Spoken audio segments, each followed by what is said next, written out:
Hello, hello. Hey, how you guys doing? Welcome to our neck of the woods. Beautiful day out there. Nice fall day. Lots of chores to get done Oh today. yeah. Just want to say hi to everybody. And then I gotta take off and go do some firewood. Lots of Puppy. chores to get done Oh today. yeah. Just want to say hi to everybody. And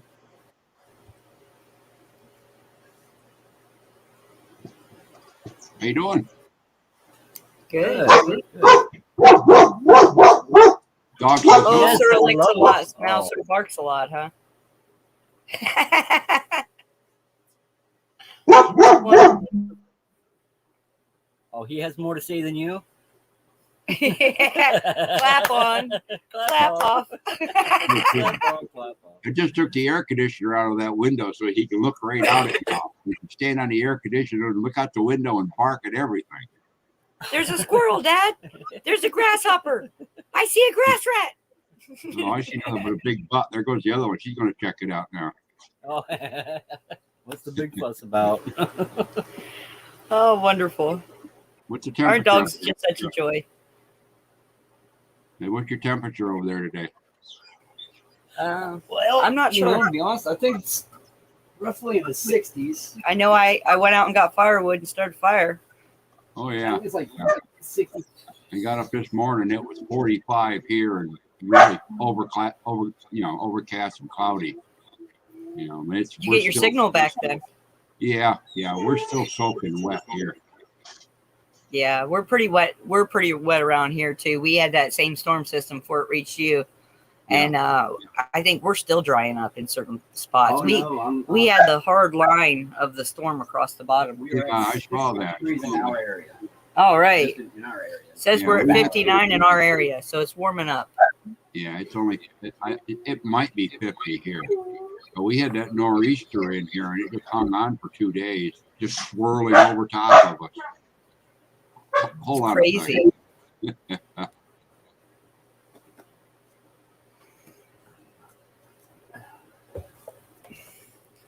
Yeah, that too. I just fed Not the cat. They see the cat eating in there, and they want that cat really bad.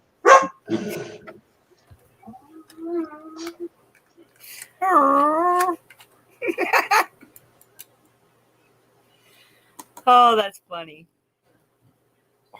So we got a lot of great comments about our talk yesterday, and people asking they're wanting to know more about the Native American origin stories and about the star people of those origin stories. And I thought that was very interesting. And that's up to you if you have any stories in that vein that you might want to share. They would be welcome here, that. But I thought, boy, that would be an interesting conversation, because I think almost all origin stories have a very similar basis if you look to the actual origin stories, not creation stories, but origin stories.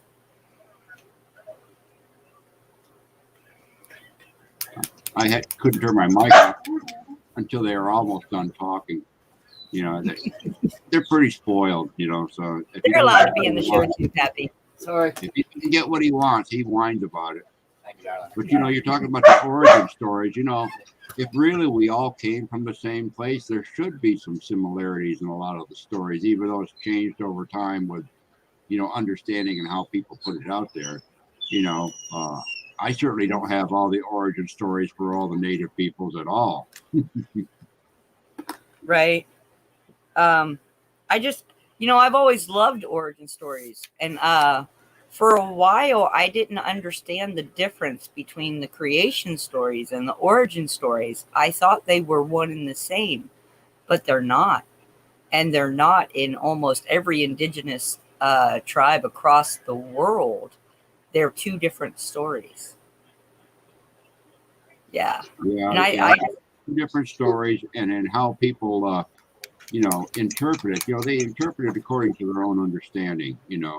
and the world around them, and they tell their stories in ways that the people can relate, to it. And in different parts of the world will have, different wording and different meanings and connotations attached to those things, and being limited as we are as human beings, and we're faced with something as miraculous as where did we come from and that sort of stuff. All we can do is put into supposition between our two ears what it must be, and most of the time it's probably pretty far off. Yeah. I was thinking about, so I do want to cover it because I put it in the title, but final prep time, how we prepare for winter. And I got to thinking about that, and I thought, well, everybody knows about food and heat and water and all those things. But are you thinking of, if you're in your house, say you have a massive snowstorm and you can't get out, do you have books? Do you have games? Do you have a sewing kit to mend clothing over the winter? Are there particular hobbies you're interested in? Do you repair your fishing nets? These are things that other people do during wintertime to prepare then for spring. So every season is a season of preparation for the next season. Are they still talking? No, they're not still talking. I was going to say hi to everybody in chat by popping back over to my YouTube, and typing in over there on the comments, So Hi, everyone in chat. I see Anna in there, and Don Light, and Robert, and Sandy, and Brian, and whoever else popped in that I haven't seen yet. Howdy, everybody. But yeah, I'm in my fall preparations here too. Today I'm taking the air conditioners out of the windows and getting that aspect done. And this old house that I'm in, built in 1933, it doesn't have one bit of insulation in the walls, and the only insulation I have is upstairs in the attic. When I bought this place, it didn't even have an opening to get into that attic. And so I had to cut one through the ceiling. So I put some bats of insulation up there, and that helped a little bit. But we don't use the upstairs. I got a 4-bedroom home, and we don't even use the upstairs. It's all extra storage space for me, So taking the air conditioning. Yeah, well, the thing at the time I needed all those bedrooms, Now there's just extra storage space. So. Right on. Yeah, Pappy, you put stuff away, right? And then by and by it turns into antiques. isn't that how it goes? Yeah. Me, I'm one of those classic, I put it in a safe place, and then I immediately forget where that place is, and I can't find it again until like 2 or 3 years down the road. And then sometimes it's something I want to hold on to anyway. And then other times it's like, I haven't used this in 3 years. I don't need this. Well, the wonderful thing about it is when you rediscover those hidden treasures, it's just like opening Christmas presents all over again. Oh my goodness. It really is. Bring it right out, and it gets up underneath your feet again for a little while, and pretty soon you put it back in storage. You can do it all again when you forget later on. Isn't that funny? Yeah, I do that a lot. Hi, Bella. Okay. Come on up Hi, here. Bonnie. Hi, Bonnie. Come on up here, some guys. I got to pop off here for a minute and go in and stir my bean soup. Ooh, I love bean soup. Oh, today's a great day for it, too. Yeah. I got to make a pot of chili real soon. All right. So yeah, that was on my mind today. I had the opportunity to catch Farmer Son prepping live today for a few minutes before I had to, go and bring in some firewood and all that stuff. And he was talking about, he was taking viewer comments and questions and stuff. And I thought that was really, really awesome. And if you guys have topics that you would like us to discuss, you're more than welcome to submit those queries to me. And I'll talk about a lot of stuff. There's some stuff I'm going to avoid talking about on this channel because it's not what we're geared toward, and that's not what we are doing on our channel. So don't take personal offense. It's just not appropriate.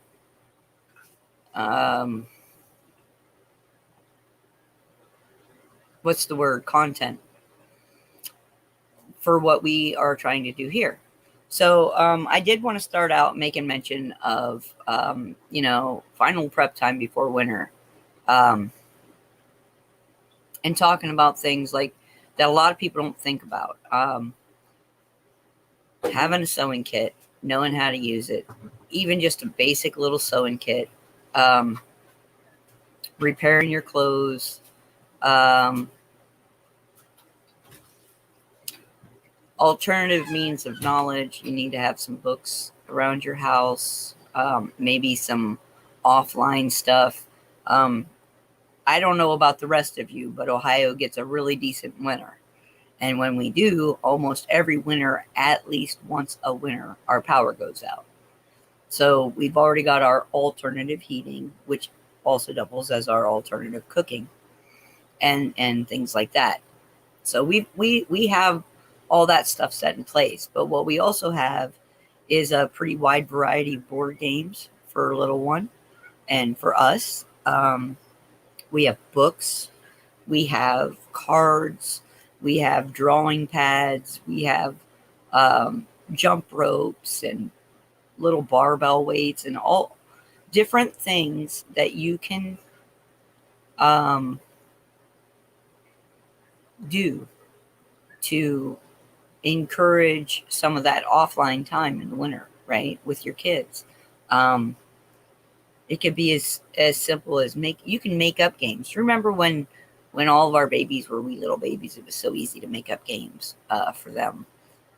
And so as they get older, that doesn't change. They just like the parent time. They love that one-on-one time. And you can ask Raina. She'll tell you. She loves one-on-one time, don't you? Mm-hmm. Yeah? Mm-hmm. One time about what? With your mom and dad. Playing games and doing different things. How you and mom draw together and all that different stuff. Yeah. Crafts. Just things to think about. We're going to make our braided rug. Yeah, we're going to make our braided rug this year. We're going to do that over the winter. Because we have a rule around these parts, and Brian, I bet you understand this one, but if the weather is below a certain digit, you're not allowed outside to play in it, right? Because we have to do that because we do get some really volatile weather here in Ohio sometimes. And especially during the winter. Our temperatures, a mild winter, it might get down to 20. But a real good winter, we can get down in the minuses quite often. And it makes it where you can't send the kids out to play in that. Because it'll be like negative 14 in the middle of the day at the high. And so you just can't do that. So we always have alternative things going that we can do inside the house. It's just as fun, right? So these are things that I think we all need to keep in mind as we prepare for winter. Don't just have your food and your water and your power sources and all that, but think about the emotional health and the mental health of the people in your family, in your household, and in your community. And maybe start a book share. Like a lot of places have these little nooks. They call them little book nooks, and everybody in the community puts their old books in there, and other people can come by and take a book or put a book or whatever. And I always thought those were really great little ideas. I'd love to see them pop up everywhere. That would be fantastic.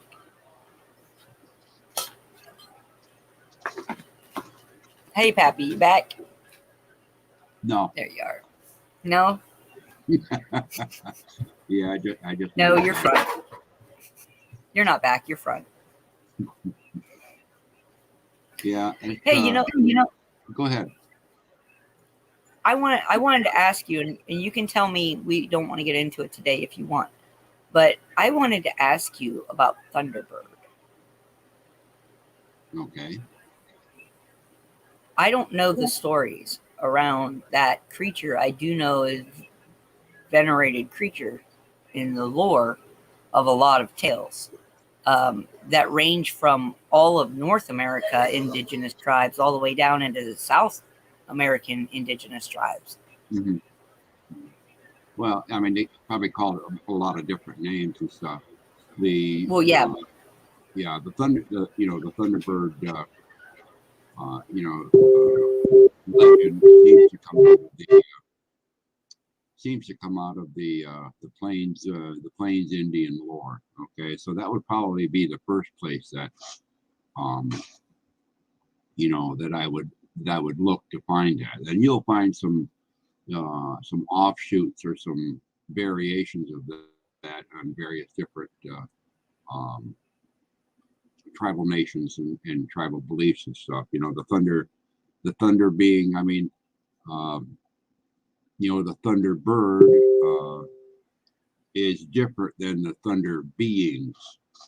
There are thunder beings also that are talked about. But the Native Americans usually gave a spiritual connotation to most everything in their environment. And in some cases, they would make up characters to represent that, kind of similar to what a lot of cultures did by coming up with what they called the archetypes of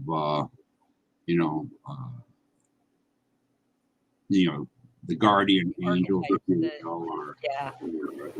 more all powerful being for that direction or for that that thing. So Native Americans were no different in that aspect. But once again, it was a thing of trying to apply something that they saw in their environment in a way to recognize the power of it, perhaps the medicine in it.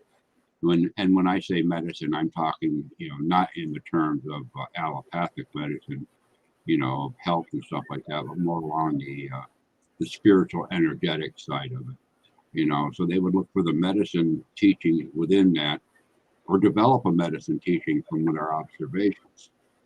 So rather than me coming out and saying, well, this is what I believe about the Thunderbird, because it's not really in my culture in the Northeast Indians. Okay, I always tell people to research it. Okay, now do I have depictions of the Thunderbird? Yes, I do, and I actually have it on my part of my regalia. I made my own regalia, so the breechcloth that I made actually has a beaded Thunderbird on the front of it.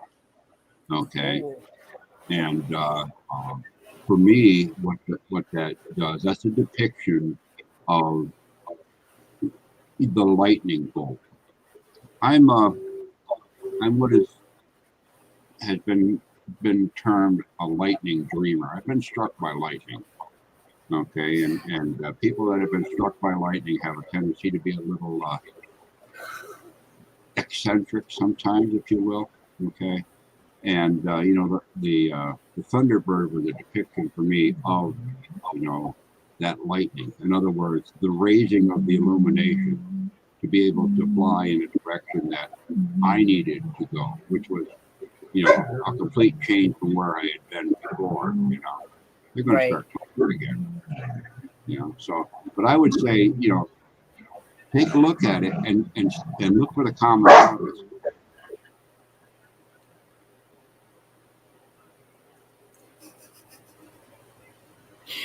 It's okay. We welcome dogs.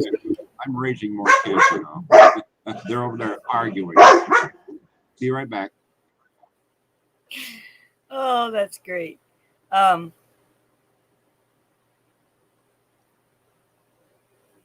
you guys, that is awesome that you got little food boxes, like for people and stuff. That is really awesome. I love the little book boxes. I didn't know about the food boxes, but that's a very great idea. More places should have them.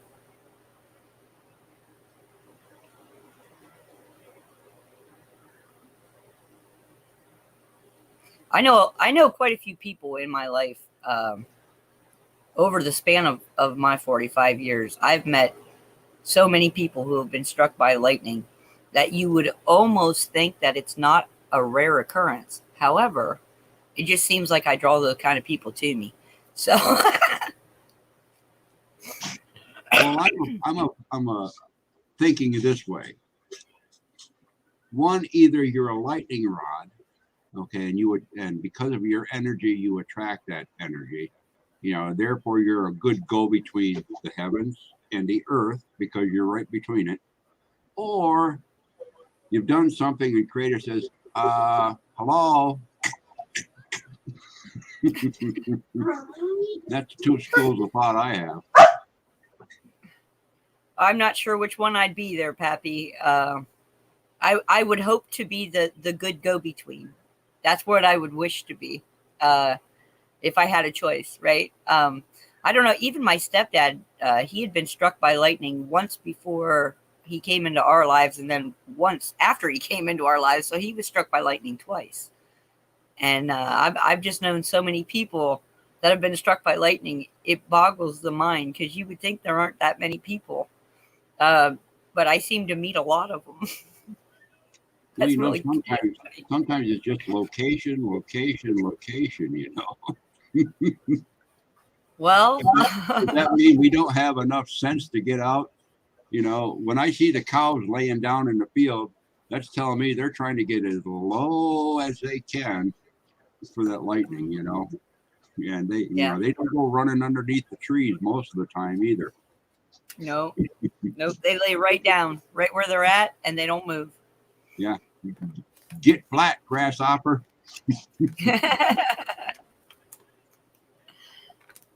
I'm surprised nobody else was taking the Wow, Anna was too. What's that? Anna was struck by lightning as a child. See, I'm telling you, there's something to it. Like attracts like. We're all electrified. I've got to let my little four-legged child in the door real quick. Hold on. I guess we're all generators in our own way, aren't we, huh? Hey, my good girl. Brian, you said that you're upstate New York someplace. Whereabouts you from? Because I'm originally from up by Watertown, up there by the St. Lawrence River, where winters are real every year.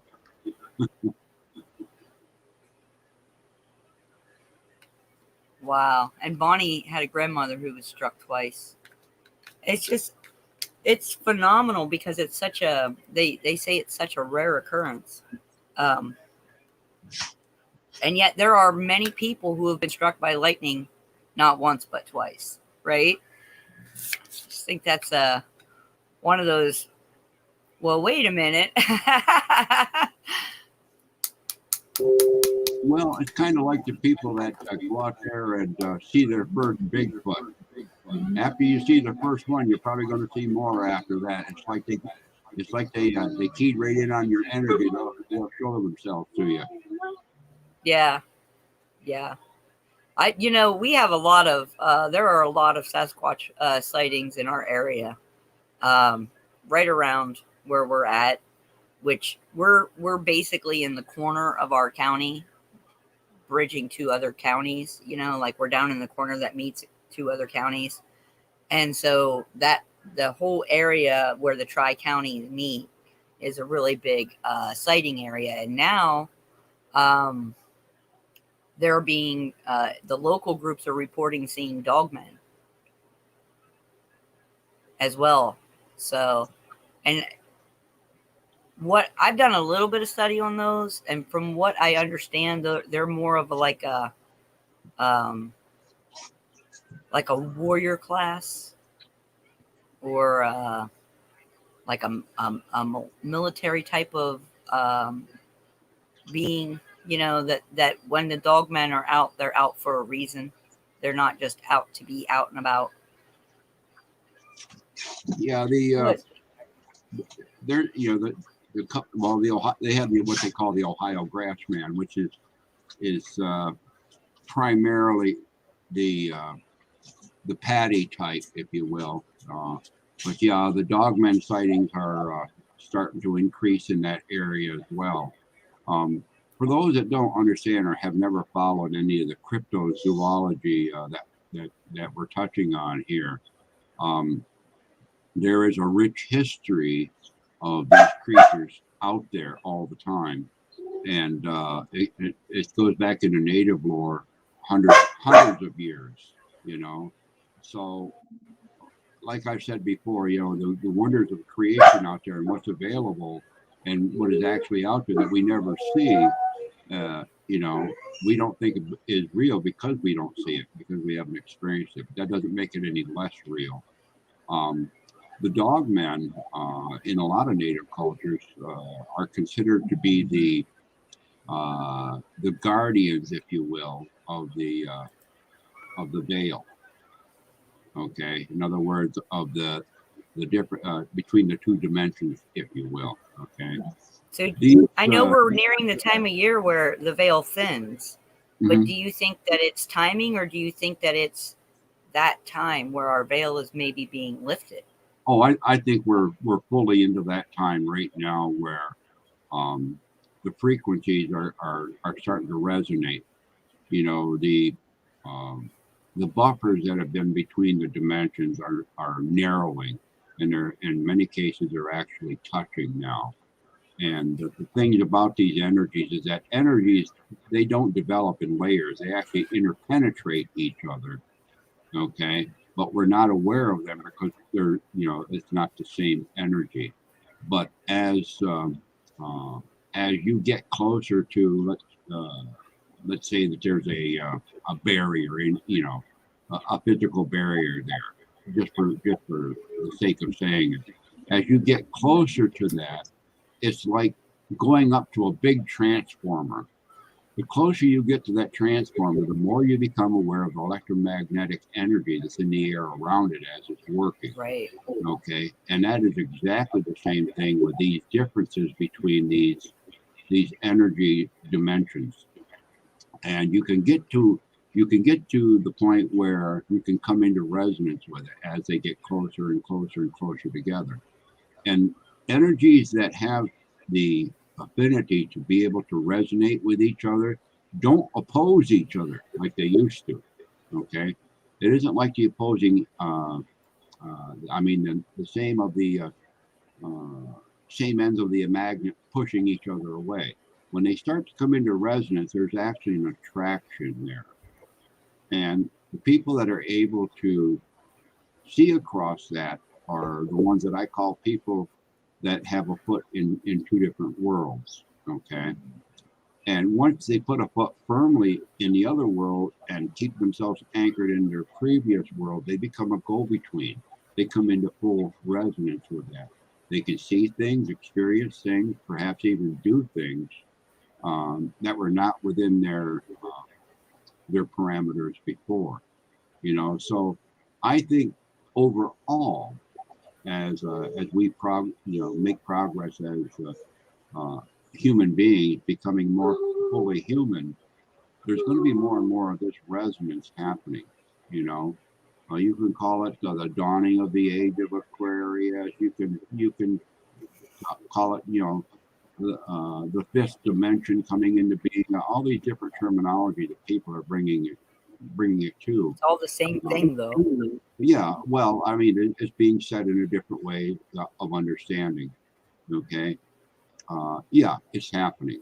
Okay, so you know we're on that fulcrum point, and so these things are coming up, and stuff like the electronic technology that we're utilizing right now to talk back and forth allows that discovery that these things are happening to become more and more widespread, where people are getting an access to it, or getting exposed to it, and you know the questions are being raised in their mind. They're checking it and bouncing against some of their own experiences and finding that same similarity there, so that we're coming to the realization that, oh, there's something going on here.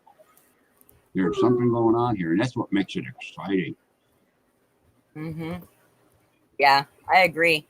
I have always felt that there was some kernel of truth to every myth I read.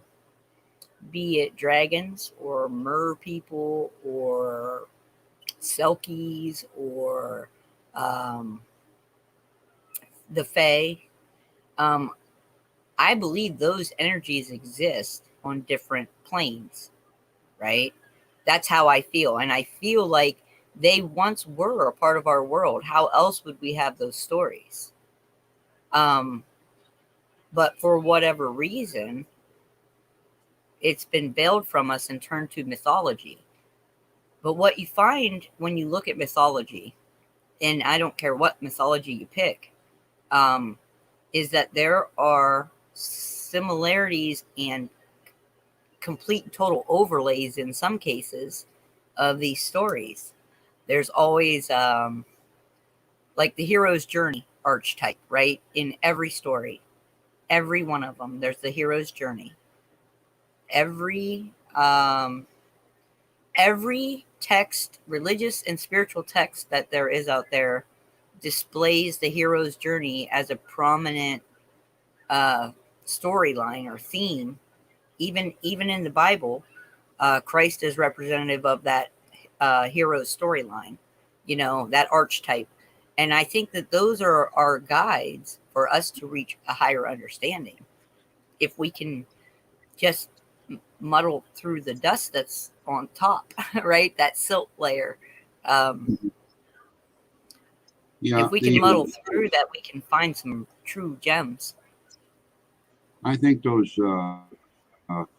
folklores, the children's fairy tales, and these sort of things, the ideas for those stories had to have come from somewhere. Okay.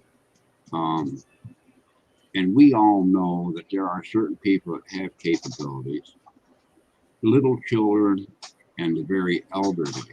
Okay. They have capabilities, okay, that we adults seem to have become insulated from. Okay. Why do they have those capabilities? I've come to a supposition that it is because the very young have just come from where we all come from, and the very old are getting closer to going back to where we all came from. Okay. And we come into this world with abilities that came from that other place.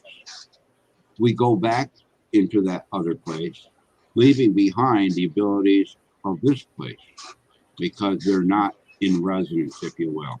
Okay. Right. So once again, it comes back to the thing when you're close to those boundaries, you can see things, do things, and hear things. That's why out of the mouth of babes sometimes is the wisest wisdom we can have. If they're saying something, they're saying it because that's their understanding of what it is they're experiencing. I have an experience of when I was very small. Very small, because I was still inside of a crib. But I can remember the stuffed animals that were in that crib with me actually dancing in the air over my head. Nobody holding them. Did it happen? Well, to my little mind, it certainly did. Kept me entertained too.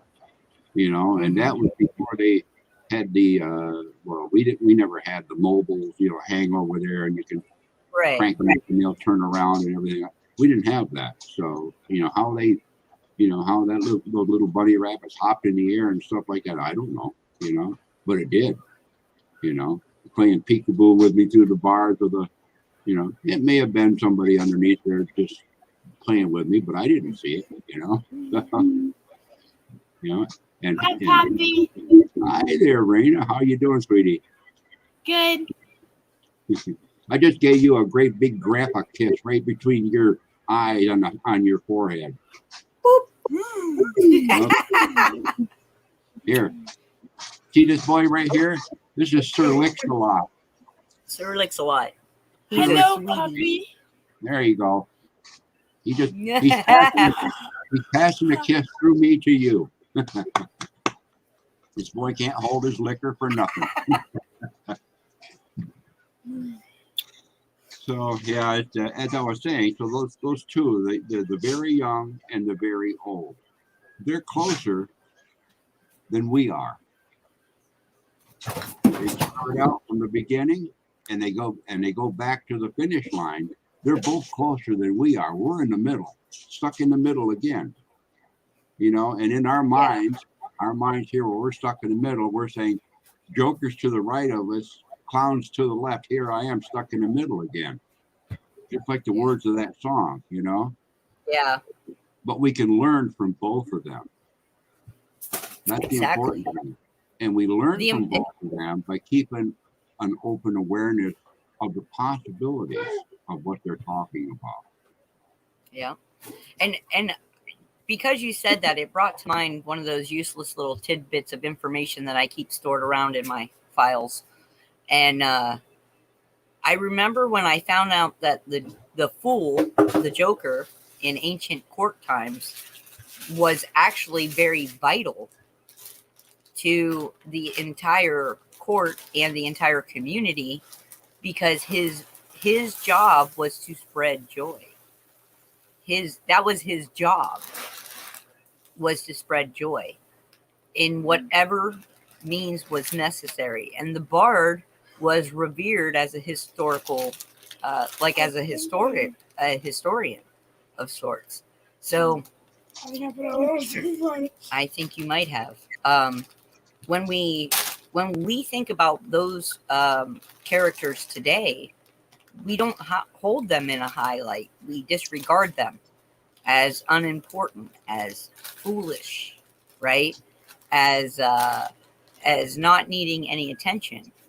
But if you go back into history and you look at the essential roles of a bard and a fool, a jester, you will find that they were at times more valued than the monarchies, more valued than the lords and ladies, because of what they did.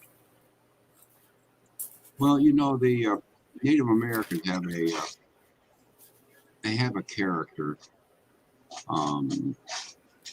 Well, a lot of them have different names for the character, but the one that I like to use is called the contrary.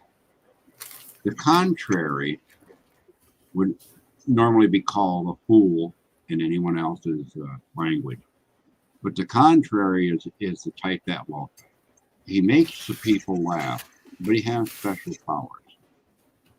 And he's the one that'll stick his hand in a boiling pot of water, and complain how cold it is while he's taking a potato out of the boiling water. But that's the coldest water I've ever put my hand in. Of course, everybody would laugh and everything. But, you know, at the same time, he's teaching something, okay? And they were considered to be medicine people, if you will. And what a contrary told people to do is to first off look at yourself with laughter on your mind, okay? Because everything has a consequence. The actions that you take has a consequence, okay? And that consequence can either be good or bad. Now, the severity of the consequence lots of times is in the mind of the beholder, if you will. Okay, so if you look at yourself as making mistakes and giggling about it, you know, you probably won't make that again. Okay, and one of the things that would make a good comedian, a good comic, a good joker, a good contrary, okay, what made them so powerful was that they realized, like a lot of people do now that study psychology and things of this nature, that certain emotions in us are so powerful that they are some of the first memories that are retained and brought up. Okay? Yes. Laughter, along with a lesson, imposes not only the lesson on you, but the emotions of learning that lesson. And it's easier for us to recall that. And you can throw that in the same category as music. music that you hear or experience at the time of doing something in your life. How many times later on have you heard that tune come on and go right back to what you were doing when you heard that tune, or one of the times you were doing it? Okay, so the storytellers, the orators, the bards, those that went around performing for the people, those that carried the oral history and told it in a way of drama and storytelling and enacting and things like that, they were allowing the people to activate their own powers with this and maintain the lesson and carry them on and experience them in their own way. Yeah, so they're, that's a wonderful way of teaching. I still use humor to this day all the time, not only in my interactions with other people, but my interactions with myself, because I can entertain myself pretty good most of the time by just walking around barefoot in this house. Yeah. Yeah, I agree. And, there is some importance to those types of lessons that we learn. And we all have to learn those in different ways. And society has done a bang up job at taking away the true lessons and enabling us as a society to throw a label on somebody without even knowing what the label means, right?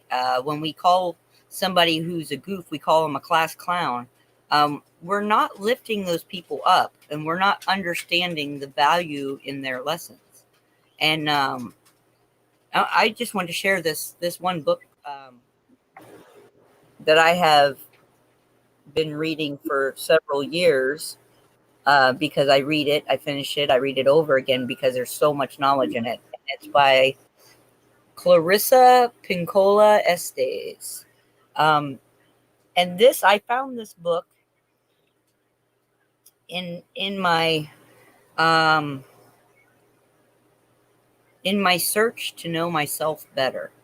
Because really, anytime I've ever looked into anything, as many things as I've looked into, the search has not been for information. The search has been for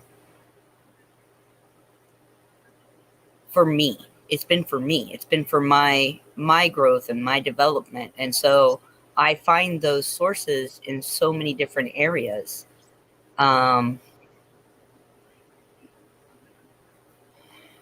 This is one of those.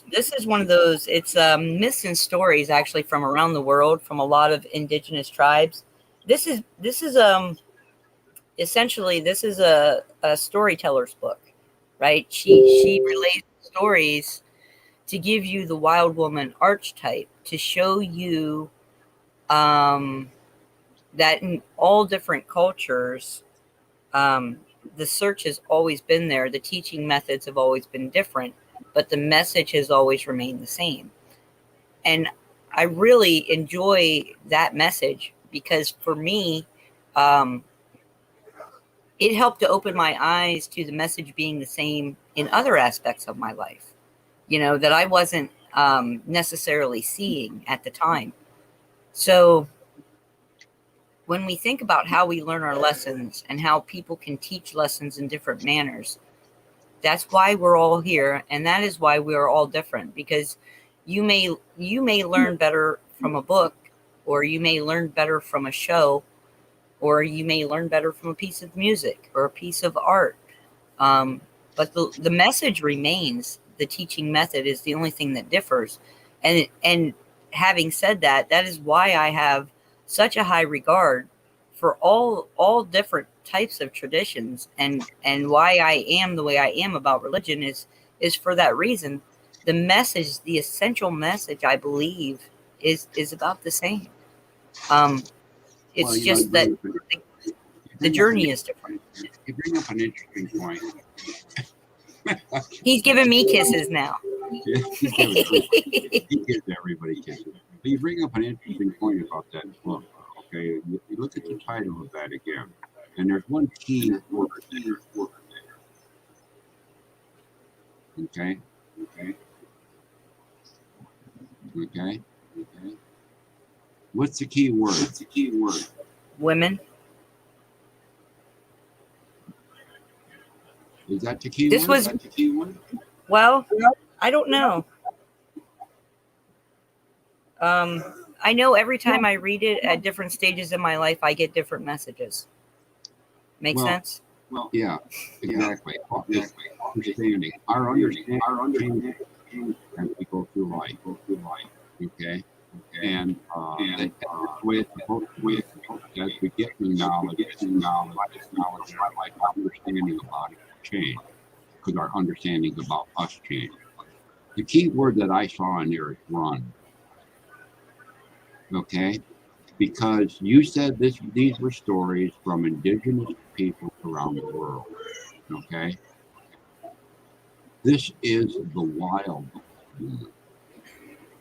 This is the natural woman, the natural man, the natural human, unfettered by societal parameters, cultures, these things. Okay, and that is like the wild running as a natural human. Okay, and going through and connecting to that primal part of us that is our very core. And from that, as we go forward in all these different worlds that we walk in, we develop our understanding. And what that book does is it attempts, like other books do, to reconnect you to the primal first. Remember who you are, okay, and carry who you are as the very ramrod, if you will, that you will build upon on who you're becoming, not who you are, who you're becoming.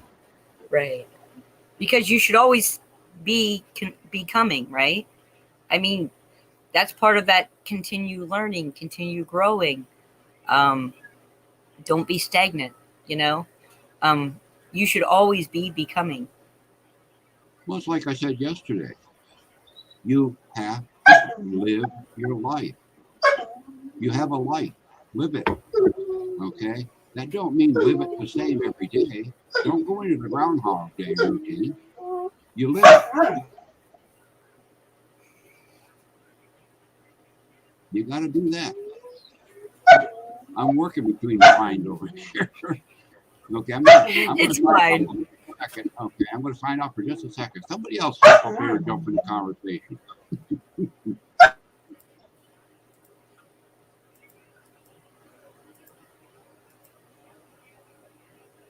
So, what do you guys think? Yeah, Blue Coat. I used to read Raina, the original Grimm stories too, and anytime we did anything, and I found a bunch of kids books. Actually, if you guys will give me a second, I'm going to share something with you that I think is one of the best children's books ever written, and it's called Little Inungwuk. Hold on, honey bun.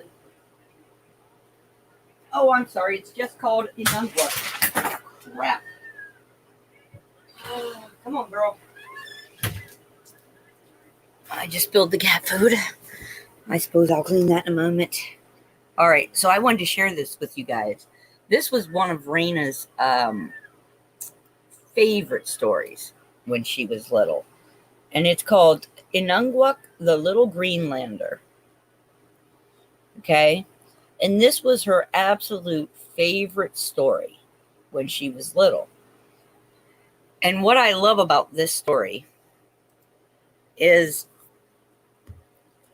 that it's a story of a little boy who would always be at the feet of his grandfather listening to the stories of their tribe. And everybody else was, busy doing their jobs in the community, and always thought that the little boy was just wasting his time. He'd never amount to anything. He was weak. He was this. He was that. And little Inungwuk always got left behind on hunts and things like that. So one day something happened, and the only person that could guide the tribe was the storyteller. And the storyteller at that time ended up being Inungwuk, because he was the only one that remembered all the old stories of his grandfather. And what I found about that that was so fascinating is that it teaches the importance of the traditions that are passed on with all of us. Hi, honey.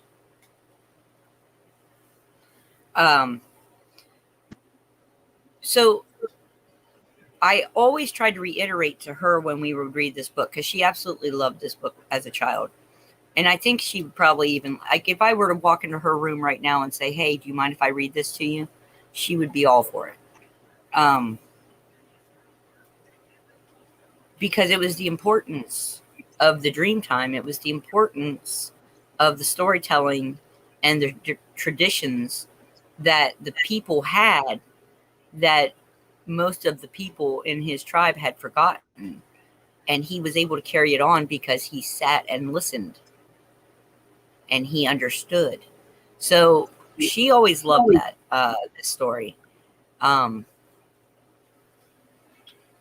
I think it for me, it was important to teach her, even though I don't have a background in any one type of teaching or any one belief system. It was important to me as a parent to teach her the importance of knowledge passed down through our elders, and the importance of listening, because it may be a key to something in the future. It was really important that I teach her that.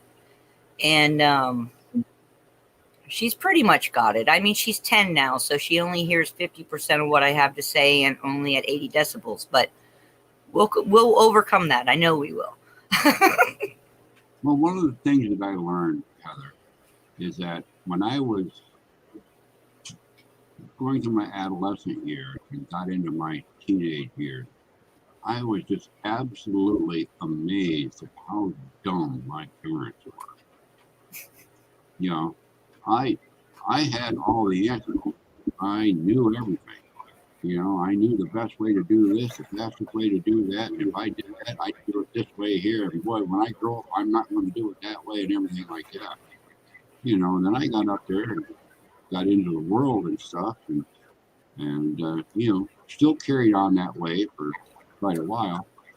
And I was surprised, you know, by the time I got married and started having some children of my own and stuff, my parents got smarter and smarter and smarter, more than I remember, you know, and pretty soon it got to a point where I would make telephone calls and ask them questions about how to do this and how to do that. What should I do about this?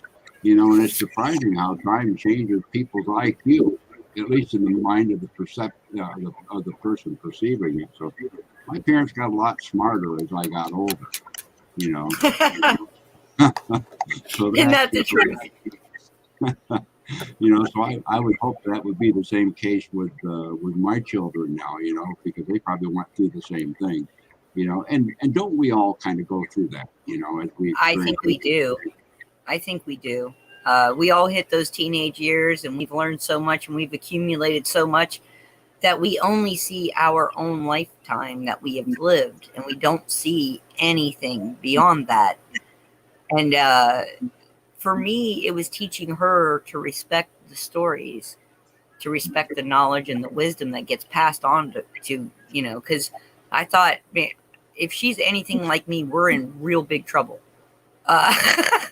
You know, like, I don't know. My parents couldn't handle it. I don't know if I'm going to handle it any better. Well, you know, you're teaching her what I call the gathering basket method. Okay. And, you know, you just put stuff away. Just keep throwing it in the gathering basket, you know, to some of that stuff. It might become the only book that's left in print on that subject. You don't know, you know, and you could be the one that could bring it back and say, look, I got the original copy right here, you know, and actually bring it back out into a situation where it's been lost forever. Um, wisdom accumulates over the ages, and the problem is that wisdom is information. Information can be forgotten. Information can be changed. Information can be um, corrupted, if you will, over time. And that's been one of the problems with us trying to figure out what our true history is. We don't know. It was written by the people that wrote the current history books. Yeah. So whatever they put in there is what they're saying is the history. Is it true? Maybe, maybe not.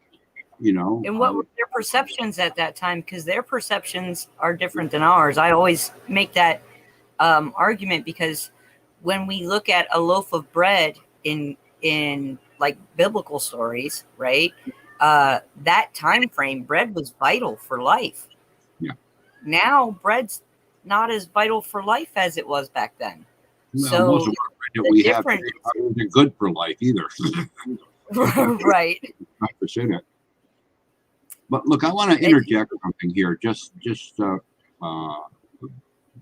settle people out there. When I talk with you and I interact with you, I'm talking and interacting with you just like I would if any of you were to come and visit me and sit around my campfire or come into my house or whatever. What you see is what you get. Okay, I am completely unscripted. I am unfiltered. I am unedited. And that's the way my life, that's the way I like to run my life. Okay. So, if some of you feel a little, darn it, the dogs are barking again. I can't hear what he's saying. Well, that's the way my life is. I'm not going to go back and edit that out of my YouTube stream, later on, because that's what happened, Right. and I do that specifically for the reason to let everyone know that if you go through your life and you try to edit it all the time, you edit out reality. You edit out something that actually happened. Everything happens for a reason. Everything has a lesson attached to it. And if you edit these things out and what you present to the people is not who you are, it's who you want them to believe you are. And in that case, you're a mask wearer. Okay. Right. So you're putting on a mask for that period of time. Okay. And whenever you put on a mask, you're hiding yourself. You're hiding yourself from who? First off, in order to hide yourself from me, you have to hide yourself from yourself. Yeah. Okay. First off. That is a very good point. And you guys know we're just as unscripted, right? That's right. Before you lie to me, you have to lie to yourself first. Yep. Okay, just like this finger pointing. There's one pointing at you, but how many pointing back at me? Right. 3 times as many. Okay, so that's the way that I come across. So some people may feel uncomfortable with, oh, there he goes. You got to turn it off. The dog's licking him again. The dogs are barking. I'm trying to hear what he's saying. Okay, sorry. That's the way I am. Well, I got to say this. It doesn't bother me at all about your puppies talking in the background or kissing you or loving on you, because to me, that is such a blessing. That's our reminder. When that kind of stuff happens, there's your creator talking to you. Stop, take a breath, enjoy the moment, right? That's what that's about. And we can't overlook it just because it doesn't fit into what we're doing at this point in time. Hey, Paul, how you doing today? Oh, I'm doing all right, doing fine. Enjoying y'all's message. Something happened today. Well, I'll say it like this right here. 2014, my daughter was trafficked. With her mama and stuff, trafficked her for drugs. Well, the guy just got out of prison that did something to her. They found it in her body part, found coke and meth in her body part. Well, what I'm trying to get at, it hurts, but what I'm trying to get at it's accountability. Don't get me wrong. I ain't trying to change y'all's mood or anything, but it's been crossing my mind. I believe in God. I believe in Jesus. Don't get me wrong, and I ain't got no hardship against Jesus, or God. But everybody asks for receipts. I got a receipt because of my daughter. But all these kids, if I can say kids, that happened to them. Where's the accountability for them? That's because if we got a loving God, trust me, I know God loves us, but would God allow stuff to happen to kids? I mean, literally, if He's all powerful God, would He allow stuff to happen to kids? You know, because it happened to my daughter. You know, and the accountability is God. I hold God. I'm not sure I'm the accountability. person to answer that question for you, but there's bad things that happen to all of us that help shape our lives. And I'm going to say this, and a lot of people are going to misunderstand this, but I'm going to say it anyway because it needs to be said. Sometimes, even as children, as innocent little children, we experience traumas and horrific things, not because the Creator wants to terrorize us, but because it makes us stronger. I wouldn't be the person I am today if I hadn't gone through all the hardships that I've gone through in my life, if I hadn't gone through the abuse that I've gone through in my life, if I hadn't gone through the pain that I have gone through in my life. I wouldn't be able to love as freely as I can today. I wouldn't be here on YouTube. That much is positively for sure. I wouldn't want to talk to anybody if I had let that take me down because there was so much of it. But that's okay because I needed that to grow. Think about a plant, Paul, right? When you want a plant to not be leggy with small fruits, you pinch the top, right? To promote growth from the stems and to promote more growth. You'll pinch the top to promote more growth. That can't be pleasant for the plant, right? To get a piece of it ripped off. That cannot be pleasant for the plant, but it helps the plant grow. So that may not be the answer you're looking for, hon. And I might not have the answer at all. But for me, no matter, I know we got to go through things through life, but don't God say, and I ain't contradicting God, I'm just, asking Him and talking to y'all. He don't like nobody messing with His children, hurting them or anything. And if He's powerful like we say He is, He can stop it. The accountability. It's like we turn a blind eye to all these kids, or if people say it didn't happen or we need receipts. It does happen because it happened to my daughter. And I've seen it time and time again. That happens to kids. We turn a blind eye. We got the accountability. We got the accountability. We have the accountability to do something about it. If it was our kids, we would do something about it. If it wasn't our kids, or if God's kids. All I'm saying is, it's a tough subject. It's a very tough subject, and I love God, but I want to know who's got the accountability for that because we're grown people. We know that it's happening, but don't we have the accountability to stop it? We say we can't, but we can. With all things in Christ, we can do anything.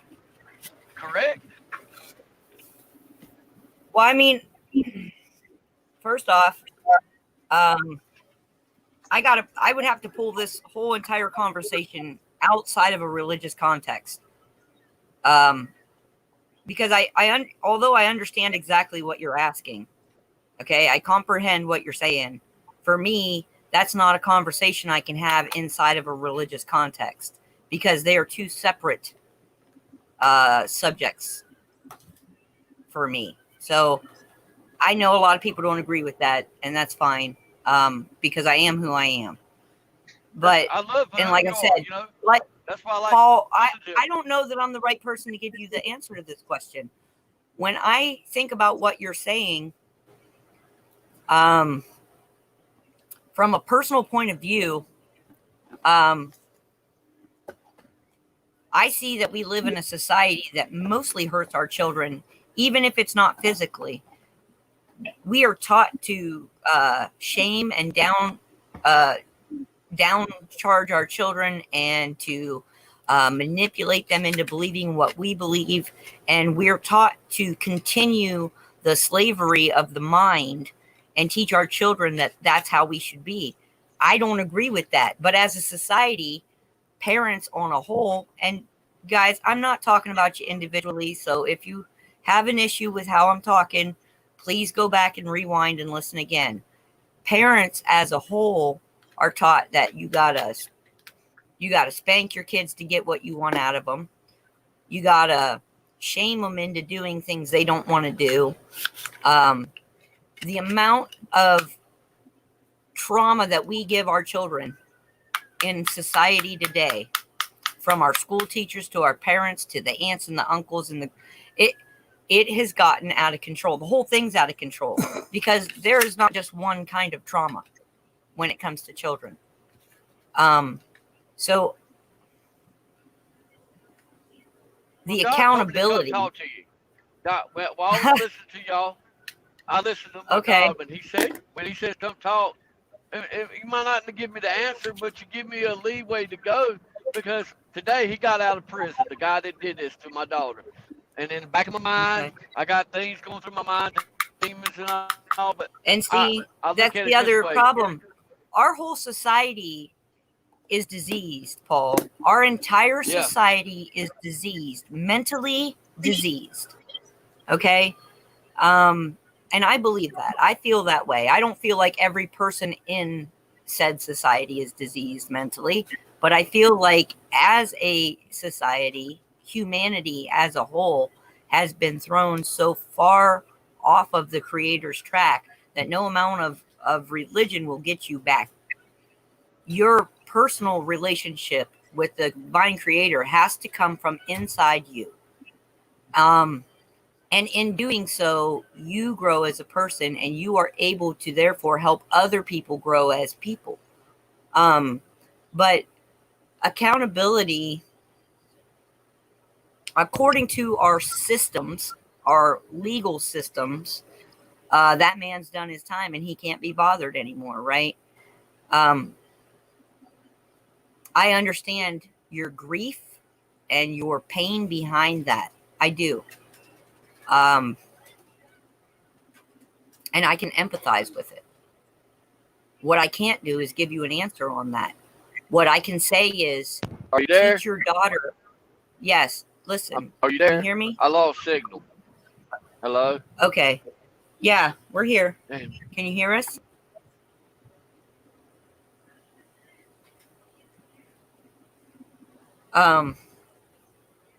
Pappy, I don't know. Do you want to get in on this? Probably not. I would assume.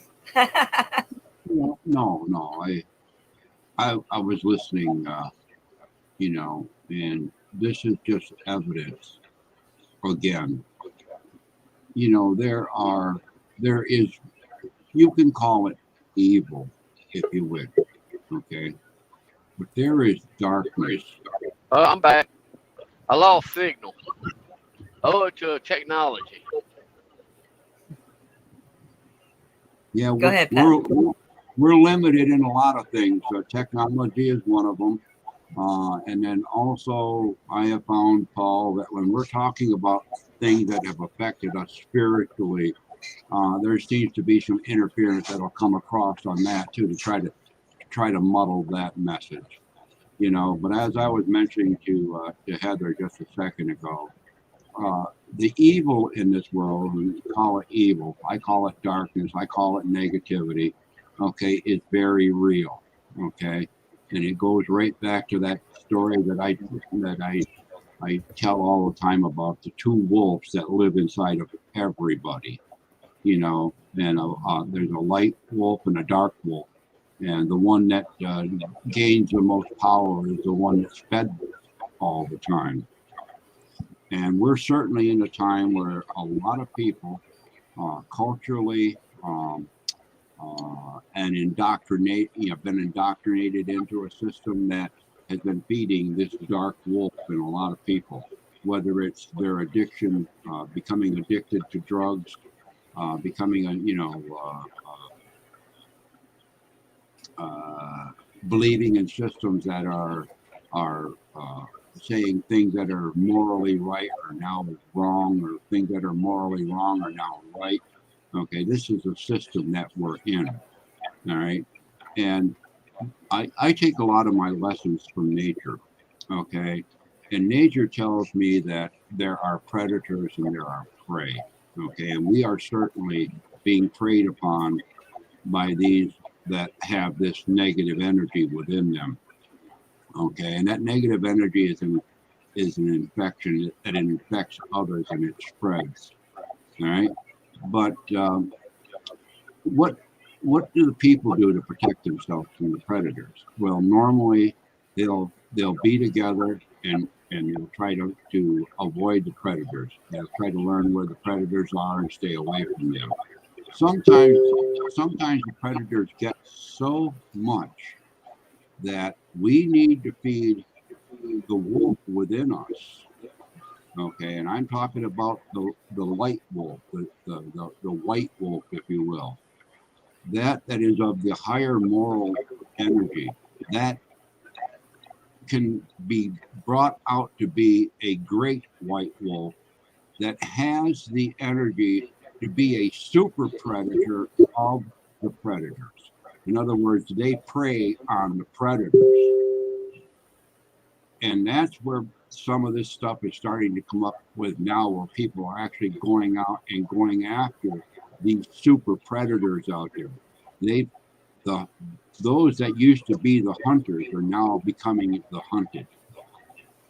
Now, in the cases of those that have already succumbed to the predators of the past, and even if they've been adjudicated within the current systems that we have that says they've paid their debt to society, we know inside of us that they have not paid their debt to that who made them.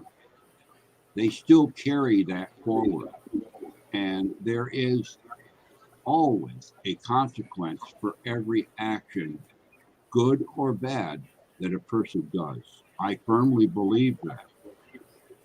Now, in the Native American way of doing things years and years ago, if these sort of things happen, they took care of it as a community, or they banished the person. They became a non-entity to them and set them outside where their chances of survival were even less. Okay.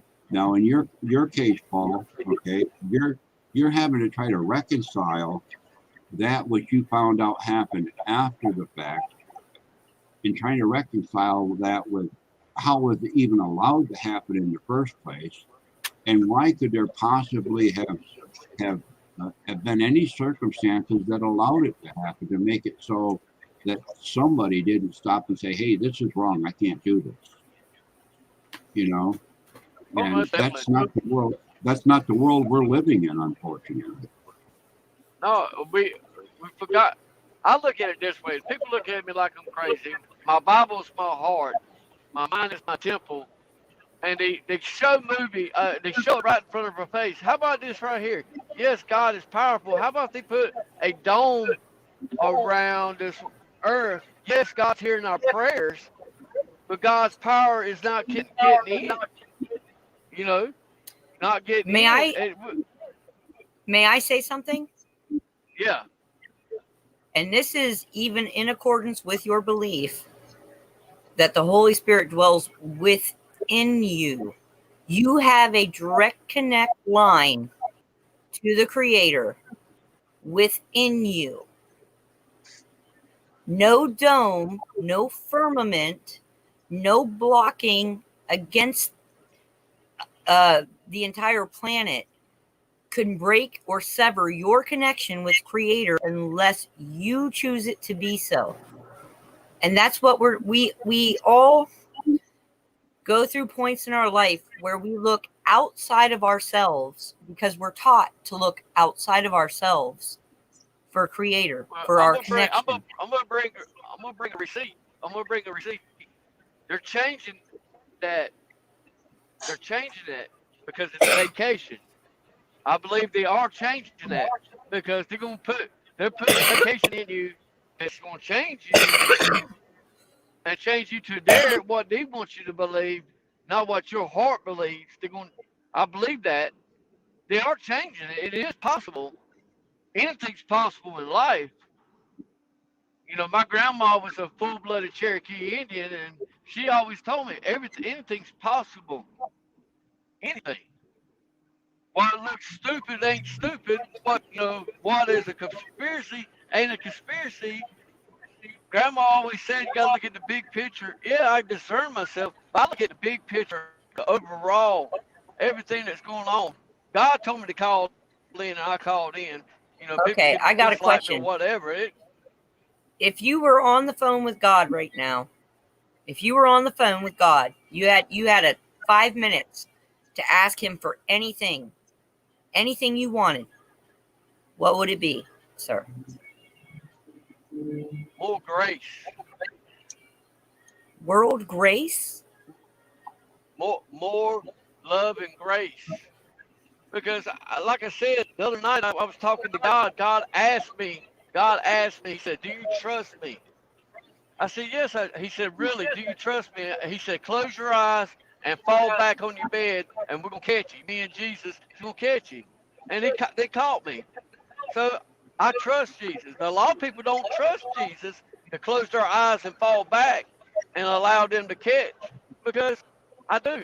I got my own relationship in a different way, because I've been through a lot in my life like everybody else. But I look at it a different way. I look at a big picture, a lot more bigger picture than some people do. And I just got the way I feel. That's just the way it's just like with your grandparents and your great-grandparents.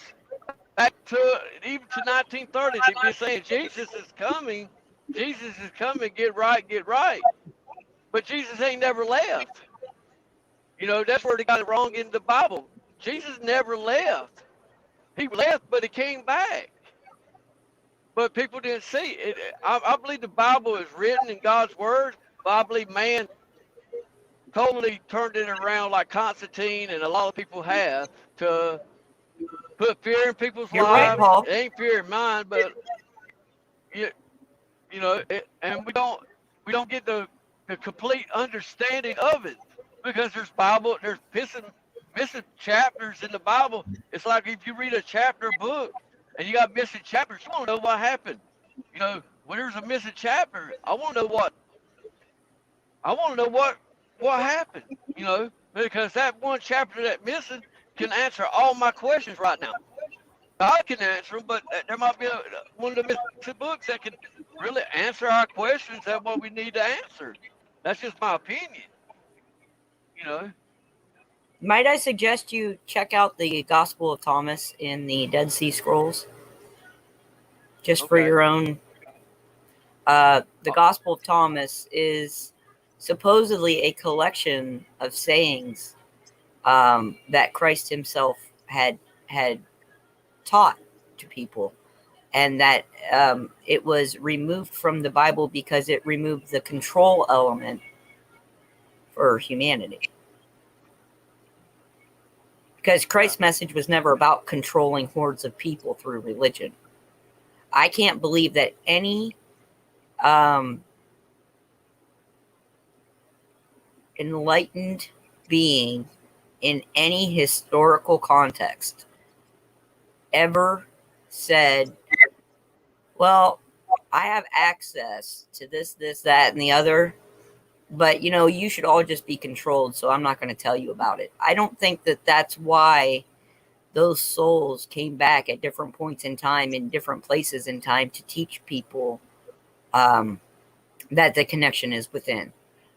And I think that's a really valuable lesson that a lot of people tend to overlook.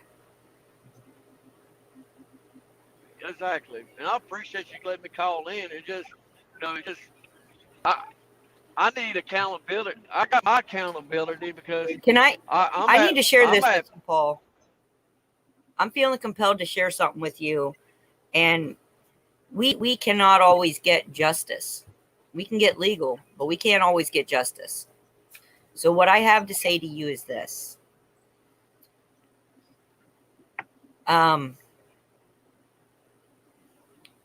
Go forward, not back. When you speak to your daughter, if you speak to your daughter about these types of things, say, I'm sorry that happened to you. I'm sorry I couldn't prevent it, but let it make you stronger. Let it help you see these behaviors in other people to stop it from happening to another. Let it turn you to a warrior instead of blaming every bad. Listen, I've known a lot of people who have had the same and similar pains from an early childhood. Okay. And as sad as that is, it happens quite frequently on our planet, in every culture, in every religion, on every continent in the world. As sad as that is. Now, having said that, I'm going to say this. When I talk to my sons or, that generation, the next generation, I always hear a lot of, can you just give me 1 second? I always hear a lot of, well, this happened to me when I was a kid. Well, this happened to me when I was a kid. Well, this happened to me when I was a kid. Well, this happened to me when I was a kid. And that's why I did this and this and that. And that's why I made this decision and that decision and this decision. And at some point, we need to stop placing blame and grow forward. Not go forward, but grow forward. We need to say, I, as an adult, made this decision. Now, what I based that decision on, maybe I should have based it on something else, but I based it on this from my past. And so I made a bad decision, and now I have to go forward with this bad decision. Each new decision that we make results in a new consequence, for good or for ill, right? So exactly. when you talk to your daughter about this, don't let her, try not to encourage the living in the pain of it, but using the pain as a tool for growth, to grow through it, because you can't take away what happened with it. But what you can do is transform the energy of that situation into something more powerful, something to make it better for future generations. Do you see what I mean? Yeah, but the thing with it is, I raised my daughter when that happened. There's a lot of stuff to it, but I raised my daughter for a year and a half on the truck. God gave me this kid as a blessing, and I owed it to God to take care of her and be there for her. So I raised her. But people started lying when they called into DSS. They started lying. The only thing I didn't have was a home because I was a truck driver. I stay out on the road, and I stay with my mom or family members when I come home, or I stay in the truck or get a motel. Well, I went to family court. The judge looked at me, and this is where it really got me it hurt really bad. And I cussed God, and I literally did. The judge looked at me. He said, "You're an unsafe father because you're a truck driver." So what I looked at, I said, God's punished me, and this judge has punished me because of my job. And I was just trying to be a dad. But now, as time progressed, I understand God's made me a warrior. I am a warrior, but something's fixing to happen in this country that like you said, I got to help other people that's going to go see things that's fixing to be brought to light that they ain't never seen in their life before. But I have with my daughter. But the thing with it is, when the court did that, that's how corrupt the court system is. And all I was trying to do was raise my daughter to the best of my ability. But he called me an unsafe father because I was a truck driver.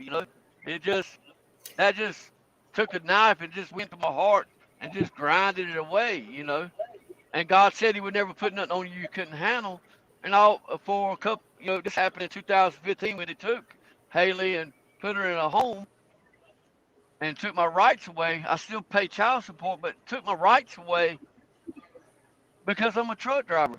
And I told God, I said, God, you're punishing me for what? What? Then, as time progressed, God showed me, He said, I'm preparing you for something that's fixing to happen. You're strong now, but you got to help other people. I will help. But it's still in the back of my mind, like I tell God, I said, I'm still hurting. I'm still, I feel like I'm punished because I was just trying to do right, but the court system said I was doing wrong, being a father and raising her on the truck. That's the way I look at it. You know, that's just me, and that's who I am today. And I'm still hurt. I still got a scarred heart, but I don't blame God no more. I don't cuss God. At first I did, and the devil. But the thing is, I felt like God said He'd be there. Well, He wasn't there. It felt like He wasn't there. And we're Paul, human beings. We're human. Paul, I I've pray. been listening. I've been listening to you, and I've been listening to the stirrings on my heart too. Okay, and I was going to mention to you earlier, but I decided to sit and wait. Hold on a second. I decided to sit and wait, and then lo and behold, you brought out and said what I was going to mention earlier. That which you're carrying inside of yourself is unforgiveness for not being there at the time of need of somebody that was affected by something that happened because you were not there. Okay. And that was beyond your control. That was you. And can I relate? I spent Yeah. 20 years in the Army. And in that 20 years in the Army, I spent lots and lots of time separated from my family. And things happened in my absence that I was not able to address until after, and some things I didn't learn until after the fact. And I beat myself up over that for quite a bit, just like you are now. And that was reinforced when that guy in court says, well, because of your job, that makes you an unfit father. No, it does not. Not in the least. Okay. So you have all the freedom right now, Paul, to forgive yourself for being who you were at the time, where you were at the time, doing what you were at the time, and not being able to respond to things that were beyond your ability to do anything about at that time. The only thing that you can do is reconcile the present with the past, okay? And you do that with your daughter and yourself, your interaction. Those two things are important, okay? And in your discussions with your daughter about the circumstances, and I won't get into any specifics about it, nor do I think that we need to know those specifics as these other people. But when you get into that, okay, first off, go in there with forgiveness within your own heart for yourself. And then discuss forgiveness with your daughter, because she may be looking for forgiveness in her own aspect as well. Okay, it starts there. That spirit of life that is within you passed along to your daughter. There is a sameness there. There is a connection there. And if we can get past all the scars that this life has put upon us, we can get to that sameness, and we can commune and become much closer now than we may have been at another time. Okay, and that would not have happened had neither one of you gone through the experiences that you have had that have led you to where you are now. But forgive yourself, okay, first off, for holding yourself accountable for things that you had no control over. Okay, start there. Okay, and if you start there and say, Creator, okay, let's take this now to the next step, and it's all about the healing. Okay, of bringing the pieces together again. Okay, the puzzle was all shook up, the box was all rattled, some pieces got misplaced. Well, they're all back in place now, so you have the opportunity to put those puzzle pieces back together, right? And you can do that through the strength Creator has given you within. Okay, you can do that on the faith that you're important enough to have been heard. You're certainly important enough to have been forgiven. Okay, and allow that that judgment to go on to somebody else, so that you no longer have to carry judgment on your own shoulders, Paul. Yeah, that's what I'm working on now. I'm trying to forgive myself. I never had a daddy when I was growing up. My mama, she always took me to bars, and I was in the corner. So I had to quit school at 13 and help my grandma and my grandpa out. So I don't give no excuses of how I was raised. It just made the man who I am today. I'm a strong individual, but I look back sometimes. It's the demons making you think you ain't no good. But God always tells me you are good, And like I told everybody, I'm trying to forgive myself, and nobody can walk in nobody's shoes. This will take a little bit, but God's right there. He's got patience like I got patience. But the thing with this, something's fixing to happen. I know God's making all of us strong and everything and warriors for something that's coming. I'm ready. Yeah, I might be scared sometimes, but I'm ready. Wherever it comes, I'm ready. If God needs me, I'm there. Well, you know what, Paul? Sometimes, sometimes things happen in our lives that allows us to break the link in the chain that has tied us to repeating cycles. Okay, and a lot of people are awful hesitant about that link and that chain being broken. Okay, but they sometimes need to be broken, because I have found there's never rebirth unless there's death of the old. Okay, and if they're in these cycles, these repeating links that interlink and just seem to go on and on and on, you got to break the chain. You got to get the chain breaker out. You got to break the chain and get a new chain started. Okay, and that's the opportunity that Creator has given you. Okay, you are not who you were. You are not who your father was, or your grandfather, or any of these other people. If it's a repeating cycle, you don't have to do that. Break the chain. And if you can't break the chain with your own two hands, ask Creator for the tools. Creator will give you the tools, and the next thing you know, you got a bolt cutter in your hand and you're ready to go. Rock and roll. May I say something about that? May I add something to that? I hate to jump off. I hate to jump off. I gotta get fuel, but I love y'all. Y'all my family. We're all family We here. love you too, Paul. That's right. I'm gonna keep on trucking because I just don't feed my family. I help feed America. This ain't a job; it's a lifestyle. Without trucks and without the people here on YouTube that I met, America would stop. America won't. We gotta stand. We gotta take America back. We gotta bring God back, because we've been dancing with the devil way too long. God needs to come on back, and that's the way I look at it. And I love y'all. I got for you trucker fellas. I call you Hammer Down for Freedom.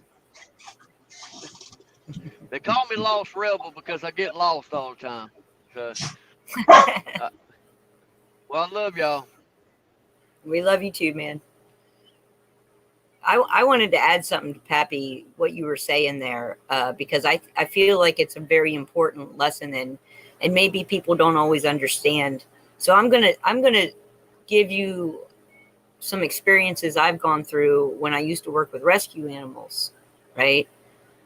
And when we would find dogs that had been chained up their whole life, and they were in poor condition, and they were rescued, and it is a process to get the dogs to learn how to be dogs again, how to learn how to walk on grass, to let go of their fear of my tether only being X amount of feet, and that's all I know.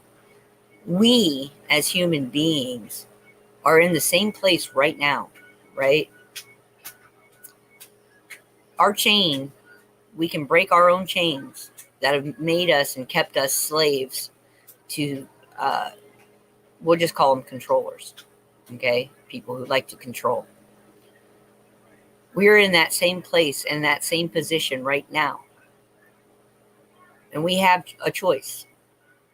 We can heal and we can go forward, or we can live in that fear and that comfortability of that chain around our necks for the rest of our lives, because that's what we've always known and that's the safe place for us. But unless you are willing to fearlessly move forward, you will not heal. Well, you know, there's a difference in being shackled and being yoked, okay? And shackles means that you're being entrapped. Yoke means that you're willing to put yourself out there in that yoke with someone else to team up to move in a direction, okay? And I don't mind being yoked for the common good, okay? I don't mind being yoked to the spirit for my own good, okay? Because I have to rely on the one that's controlling the reins and steering where the yoked are going. There's a purpose, whatever that is, okay? The difference between being shackled and yoked is that once the work is done of the yoke team, the yoke is taken off and they're taken care of. Those that are in the shackles wear the shackles all the time. They're a prisoner to that, okay? You can shackle yourself to things and carry it around with you all of your life, okay? Sometimes you're shackled and have the yoke put around you so that the team that you're pulling with are also all shackled, okay? And the reins that are slapping us on our back have a different feel than the reins of those that are guiding us. The difference is that they're driving us, okay? And the slap of those reins has a distinct feel.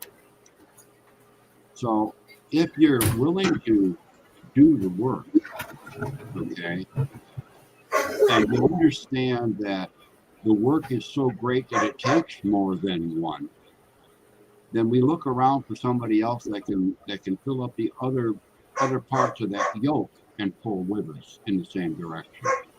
Okay, so yeah, that's why it was important that I say break the chains, because yokes are not held on with chains. Very, very good point, Pappy. And the dogs are ready to come in. And I'm actually I think we're going to go ahead and wind this up. So if you want to let the pups in and then have a final thought, I will wait for you. Okay, be right back. Yeah, that was a really good point. The difference between shackles and yokes. And yeah, you guys, I see the comments about the fear can be beneficial, and it can be as a driving force, but not something that you stay stagnant in, not something that you live in. As a driving force, sure. I do feel like you know, it can be used in a good way in that manner. But what I also have to say is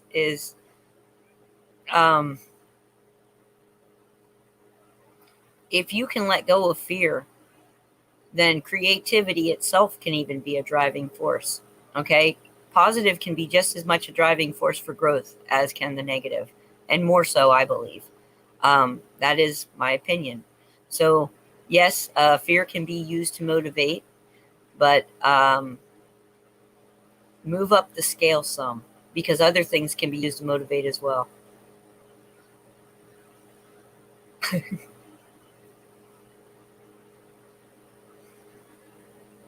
We're gonna wait for Pappy for final words here, and then we're going to get off. And then I know most of you will jump over to Jeff's today. Jeff Riddle, he comes on at 4.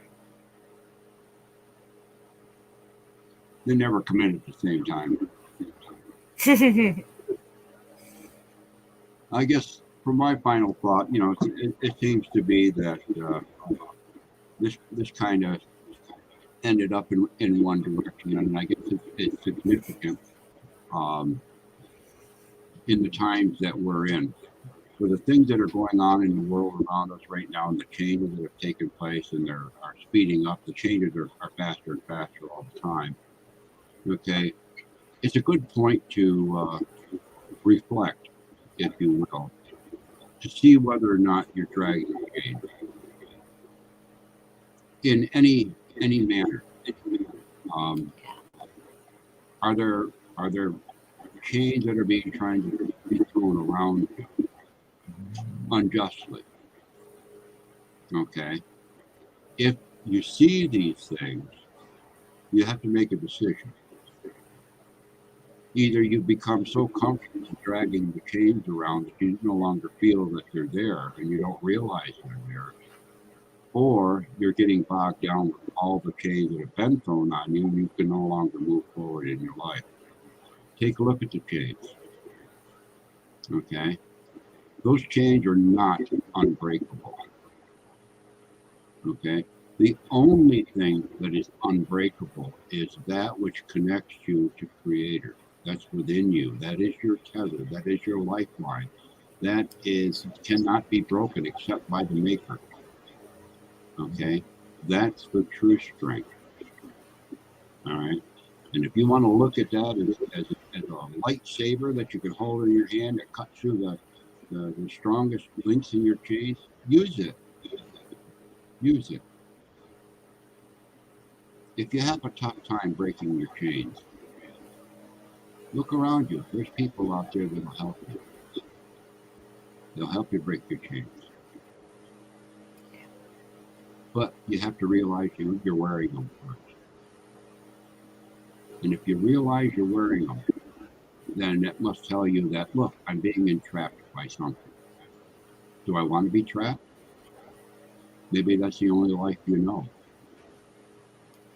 Okay? You don't know freedom until you have it. But you'll never experience freedom unless you free yourself. Okay? Yeah. So take a look at the chains, break them if you can, rot them through with acid, whatever you got to do. Don't try to bite them, because that ain't going to work. All right? Find a way to get them off. Find the original locksmith, if you will, that knows the combination of all the locks. All right. Have a good day, everybody. And Crystal asked me about paintings. So I'm going to show her which ones I have and what I'm working on real quick. And then I'm going to get out of here too. So thank you, Pappy, so much for joining me today and for always speaking that wisdom straight from your heart. I love it. Thank you so much. So, all right, Crystal. I don't remember where you said you left off at, but so there was the fox, the first one that I did. I don't have these in any kind of order, guys, so just bear with me. And then there's the Turtle Island with the crystals. I like that one. You like that one? Yeah. And then I have, I'm not sure what this is. It just came out. But there it is. Then I have the crystal, which seemed to be a theme around my paintings there for a couple days for whatever reason, but I've never painted stuff like that before. And that I know that looked orange, but there's actually it's gold. It's a gold on pink.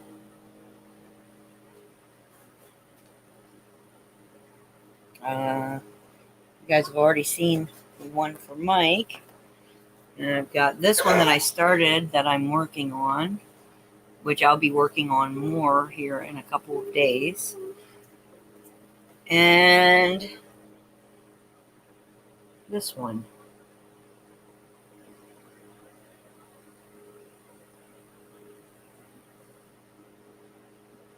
So, and it's got nice little things in it. Really cool. Actually, I love this painting. I'm considering keeping it, but all right, you guys. I love you. Love and light. Have a great day. Have a great night. And we will either see you around, signal willing, because our signal has been terrible lately and we've been unable to be pretty much anywhere. But we will give it our best shot and see you guys out there. And if not, we'll see you tomorrow. So have a wonderful day and a wonderful evening.